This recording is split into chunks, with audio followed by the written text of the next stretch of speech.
The options for hair restoration are two. There's non-surgical and there's surgical. Under the non-surgical is really there's medication and there's laser. The medication that we use mostly is minoxidil, which is Rogaine, which has been shown to stimulate hair growth.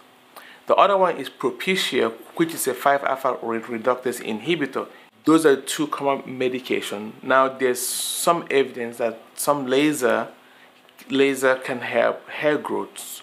There is another non-surgical, which is we'll consider experimental at this point, is PRP with micro needling that can help with hair growth.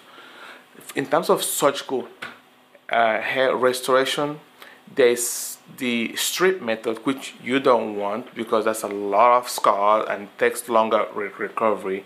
And the latest and the greatest is FUE, which is the follicular unit, is the latest. And there's different types of follicular unit hair restoration. Smart graft is the latest and the most advanced of all that.